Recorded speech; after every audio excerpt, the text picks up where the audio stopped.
제가 술이 싫어서 참 큰일이에요. 저런 얘기를 그냥 피자에 콜라 먹으면서 하면 저는 좋은데,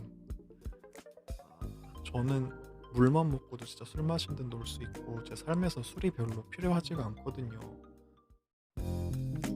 음, 안녕하세요. 오늘도 찾아주신 여러분께 감사드립니다. 오늘은 ASMR을 조금 오랜만에 연 것 같아요. 저만 혹시 그렇게 느낄까요? 제가 지난주에 공연을 하나 다녀왔잖아요. 그래서 그 날의 영상을 좀 여러분께 보여드리고 싶어서 편집을 하다 보니까 이번 ASMR은 조금 늦어지게 됐어요. 그 대신 오늘은 더 재밌고 알찬 내용으로 준비했으니까 잘 부탁드립니다. 여러분은 오늘 하루를 어떻게 보내셨나요? 학생분들은 요즘 또 개강해서 학교도 가시는 것 같고, 직장인분들은 늘 그렇듯이 추석 연휴도 끝나버렸으니까 또 터덜터덜 회사를 다녀오셨겠죠? 저도 마찬가지예요. 여러분은 여러분의 회사가 잘 맞다고 생각하시나요? 저는 이거를 진짜 좀 얘기를 해보고 싶었어요. 저는 대학을 졸업하자마자 지금 회사에 취업을 했거든요. 그래서 몇 년째 이쪽 분야로 일을 하고 있는데, 우선 저는 공대 쪽이었고 전공에 맞춰서도 잘 오기도 했어요.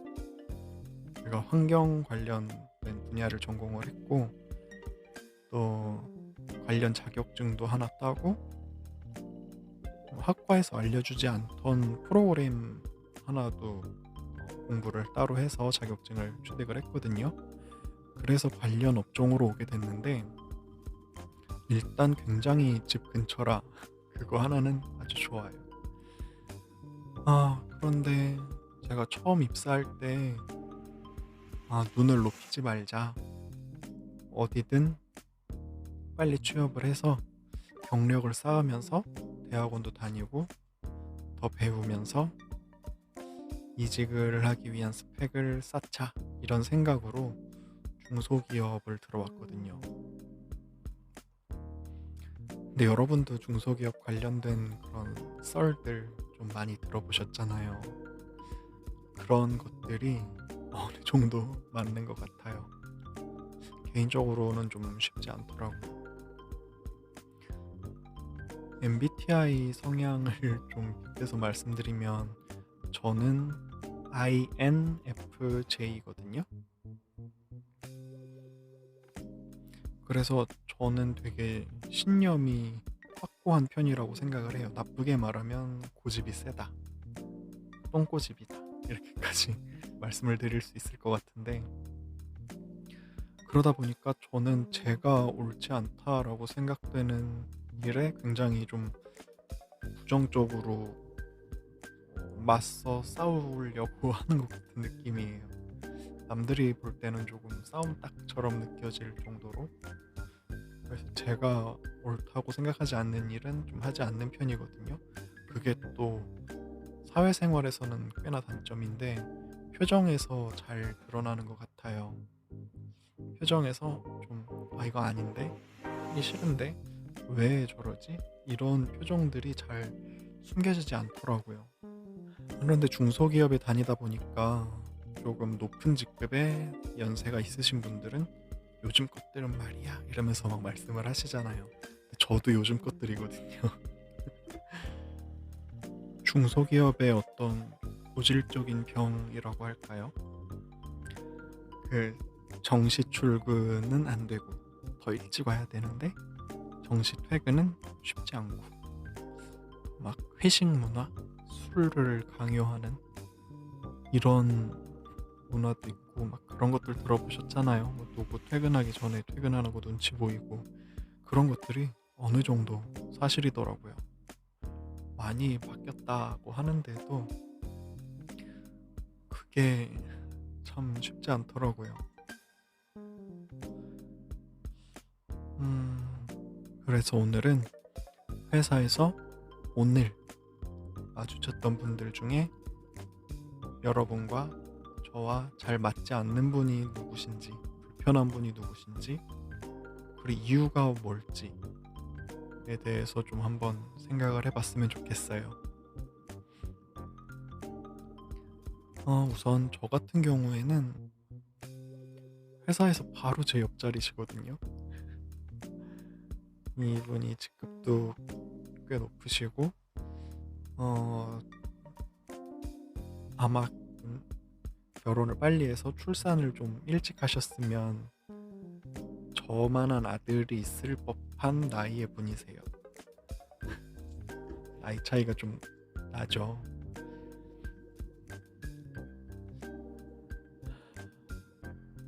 그분이 제가 처음 들어갔을 때부터 저랑 타입이 좀 맞지 않다는 생각이 들었었어요. 사실 회사 생활이 처음이잖아요. 그리고 급여도 사회 초년생인 만큼 진짜 완전 신입이니까 급여도 거의 제가 느끼기로는 요즘 급여가 오른 그 아르바이트 수준으로 느껴졌어요. 그래서 아마 꼭 필요한 자격증이 있고 또 프로그래밍을 할 줄 알고 급여를 좀 저렴하게 줄 수 있는 저를 뽑은 게 아닐까라는 생각도 했었는데, 처음 그렇게 들어가면 많이 배워야 되잖아요. 중소기업이다 보니까 그런 기회가 쉽지 않아요. 대기업 같은 데 가면 체계적으로 몇 달간은 일을 배울 수 있는 시기가 있잖아요. 그 시기가 지나면 이제 모르는 게 있을 때에 사수분한테 여쭤보기도 하고 그럴 텐데, 중소기업 같은 경우에는 일이 바쁘니까 바로 투입되는 거예요. 바로 실무에. 그래서 분명히 어려움이 있고 그분들도 그걸 아시는데, 음, 제 옆자리에 그분 같은 경우에는 저한테 일을 그냥 던져주셨어요. 던져주시고 뭔가 참고할 거라든지 방향성이라도 좀 알려주시면 효율적으로 배울 수 있을 것 같다라고 생각을 하는데, 그게 아니라 진짜 맨땅에 헤딩하듯이 계란으로 바위 치듯이 그렇게 하시길 바라시더라고요. 물론 그렇게 고생을 하고 나면 안 잊혀질 수도 있겠죠. 그런 것도 어떤 교육의 한 방식이 될 수 있다고 생각은 하는데, 저는 그런 타입이 좀 힘들더라고요.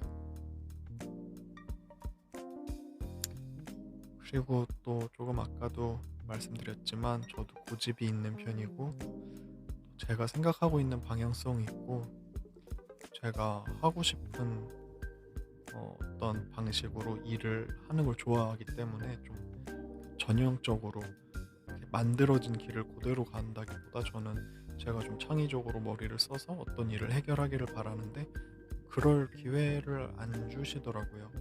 그게 아마 제가 회사 생활하면서 좀 피로도를 많이 느꼈던 부분인 것 같아요. 저는 창의적인 거를 원하는데 그저 틀에 박힌 어떤 것만 하고 있어야 된다는 거. 그리고 또 성격이 저랑 좀 다른 게, 제가 윗분들한테 잘 못하는 그런 게 있어요. 소위 말해서 비위를 맞춘다든지 아부를 떤다든지 그런 거를 제가 정말 어려서부터 못 해왔거든요. 한 살만 많아도 고등학생 때도 따뜻하게 90도로 인사를 하고 이런 타입이지, 막 일단 말부터 쉽게 놓지를 못하는 타입이었어요. 그런데 이게 군대에 가니까 단점으로 좀 작용이 되더라고요. 제가 어떤 일을 잘 하더라도 어, 일을 조금 안 하고 약간 농땡이를 부리는 친구가 선임하고 친하다 그러면 그런 친구가 더 눈에 띄는 거예요. 제가 뭔가를 아무리 열심히 해도 그거를 인정받기까지는 그 친구에 비해서 더 오랜 시간이 걸리더라고요. 그런데 이게 사회생활 할 때도 똑같이 작용을 하는 것 같아요. 제가 살갑게를 막 잘 못하고 뭔가 뭔가를 실수를 했을 때에 잘 무마시키고 넘어간다든지 그런 거를 잘 못하다 보니까 진짜 제가 딱 이룬 업적 그것만 보여지는 거예요. 그거 이상으로 눈에 들어오지가 않는 거겠죠. 그런데 제 옆자리의 그분은 그런 걸 되게 잘하세요.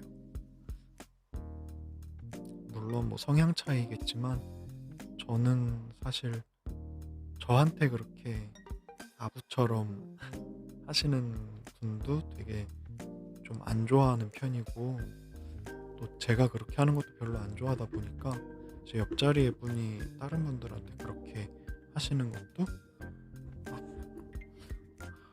그러면 안 되는데 썩 좋게 보이지가 않더라고요. 물론 제 옆자리에 그분 같은 성격의 장점이 확실히 있죠. 확실히 있는데 같이 일을 한다고 했을 때 그게 잘 안 맞는 상황이 종종 있더라고요. 그리고 또 말을 좀 직설적으로 함부로 하시는 것 같아요. 상대방의 기분을 좀 고려를 해주셨으면 좋겠는데 그런 게 아니라 그냥 생각하시는 대로 말을 하시는 것 같아요. 그러다 보니까 저는 말을 좀 많이 돌려서 말하는 타입이거든요. 직설적으로 말하면 상대방이 좀 상처를 입을까 봐. 이게 어려서부터 그랬었어요. 초등학생 때도 부모님이 질문을 하시면 어떻게 대답을 해야 될지 몇 초 동안 생각을 하고 대답을 했었거든요. 이렇게 말하면 기분을 나빠하실까? 이렇게 말했을 때는 어떻게 생각하실까? 이런 생각들을 하다가 말을 하니까 생각이 너무 많은 거예요. 그게 뭐 군대에서도 그렇고 직장 생활할 때도 그렇고 보통은 좋게 말을 하려는 편이고 좀 생각을 많이 하고 돌려서 말하고자 하는 편인데 상대방이 저한테 그렇게 하니까 굉장히 상처가 되는 거예요. 마음이 좀 힘들고, 왜 이렇게 해드려도 잔소리를 듣고 저렇게 해도 잔소리를 들을까? 진짜 원하시는 방향이 뭘까라는 생각이 자꾸 들더라고요. 뭔가 원하시는 거를 딱 정확하게 말씀해 주시면 좋을 텐데 그게 또 아니다 보니까 계속 진짜 맨땅에 헤딩하는 느낌이었어요. 그런 이유로 인해서 조금 더 불편해진 것 같고 거리감이 생긴 것 같네요. 또 다른 이유를 찾아보자면 아마 술이 아닐까 싶어요. 회식을 참 좋아하시더라고요. 근데 제가 딱히 회식을 싫어하는 게 아니라 진짜 가장 근본적인 술을 안 좋아해요. 술을 잘 마시지도 못할 뿐더러 어, 술 자체를 별로 좋아하지 않고, 또 술을 너무 많이 마신다거나 자주 마신다거나 그런 분들도 좀 불편하더라고요. 그런데 제 옆자리에 그분은 회식을 주도하시는 분이에요. 회식을 하자. 그러면은 저는 어쩔 수 없이 막 끌려가는 편이죠. 사실 회식 자리에서 뭔가를 배우고 막 내가 좀 요즘 뭐 이쪽 분야가 어떻게 굴러가는지, 뭐 앞으로 어떻게 될 전망인지 그런 것들도 좀 듣고 충고와 조언도 더 들을 수 있는 시간이긴 한데, 제가 술이 싫어서 참 큰일이에요. 저런 얘기를 그냥 피자에 콜라 먹으면서 하면 저는 좋은데, 저는 물만 먹고도 진짜 술 마신 듯 놀 수 있고 제 삶에서 술이 별로 필요하지가 않거든요. 막 낯을 가린다, 뭐 술을 먹어서 친해진다 뭐 그러는데 저는 정말 필요가 없어요. 저는 그냥 같이 밥 먹고 같이 뭐 노래방 가고 같이 영화 보고 하면은 저는 정말 금방 친해질 수 있는데, 계속 술자리에 끌려다니면서 그 충고도 나쁜 말처럼 듣게 되고 잔소리처럼 듣게 되고 그런 분위기가 좀 불편하더라고요. 또 막내니까 가면 고기를 먹어도 제가 구워야 되고 술 따르는 것도 언제 술잔이 비는지 보고 있어야 되고 막내가 그런 게 있잖아요. 아직도 있어요. 그래서 제 옆자리에 그분을 조금 더 불편해하게 되는 것 같습니다. 그래서 사실 회식에서 저 술 많이 뱉어요. 다음날 출근도 해야 되는데 아마 술 안 좋아하시고 잘 못 마시는 분들 중에 진짜 대학교나 직장 생활 하시면서 그런 것들을 좀 배워야 되는 부분도 있을 거예요. 술 버리는 기술. 만약에 진짜 술 마시는 노래방을 간다든지 만약에 영업하는 쪽 일을 해서 술자리가 잦다든지 하시는 분들이 계시면 정말 원치 않는 술을 마실 때 그거 다 마시면 진짜 몸에도 안 좋고 원치 않을 수 있잖아요. 그러다 보니까 저는 이런 기술도 좀 필요하다고 생각을 해요. 저는 개인적으로 술을 안 좋아하니까 거의 이런 기술이 마스터에 가깝다라고 생각을 합니다. 이 기술은 제가 나중에 한번 영상에서 말씀을 드려볼게요. 그래서 좀 정리를 해보자면 세 가지 이유로 제 옆자리 그분이 불편하다고 느껴지는 것 같네요. 첫 번째는 윗사람한테 좀 살갑게 굴고 잘 보이고자 이렇게 약간의 아부하는 성향과 저는 그렇지 못하고 그냥 뚝뚝 솔직하게 하고 그냥 딱 제 감정을 되게 솔직하게 표현하고 얼굴에도 그대로 드러나고 잘 숨기지 못하고 고집도 센 그런 두 성향 때문에 같이 일을 할 때 조금 마찰이 있는 것 같고, 두 번째는 그 직설적인 화법과 돌려 말하는 화법. 직설적인 화법으로 인해서 제가 받은 상처 같은 게 너무 많아요. 그렇게 상처를 받으면 집에 와서 떡볶이를 시켜 먹죠. 그렇게 일하는 타입이 좀 다르다 보니까 마찰이 생기고, 그거를 푸는 대화 중에 이제 직설화법이 생기면서 제가 상처를 받는 일이 생기는 것 같습니다. 마지막은 술 문화. 술을 너무 좋아하신다. 술을 정말 싫어한다. 이런 차이인데, 이거는 제가 섣불리 회식 안 할 거예요 하고 빠지기가 쉽지가 않아요. 저희 어머니도 그렇게 싫으면 그냥 나는 술 마시면 죽어요 하고 빠지라고 하시는데, 그게 사실 회사 생활 해보면 아시겠지만 쉬운 일은 아니잖아요. 막내인데. 그래서 이 세 가지 정도의 이유로 지금은 생각이 됩니다. 오늘은 시간이 늦어졌네요. 그래서 오늘은 여러분과 제가 평소 일상을 생활하면서 불편하다고 느끼는 분이 어떤 분이신지, 그 이유가 무언지 한번 좀 생각해보는 시간을 가졌고, 다음 영상에서는 그분은 왜 그런 성향이 되셨을지, 왜 그런 성격을 갖게 되셨을지, 만들어졌을지에 대해서 한번 생각해보고, 저 스스로와 그분의 관계가 어떻게 하면 좀 회복될 수 있을까, 어떻게 해야 좀 덜 불편하게 같은 공간에서 생활을 할 수 있을까에 대해서 좀 고민해보는 시간을 가졌으면 좋겠습니다. 숙제예요.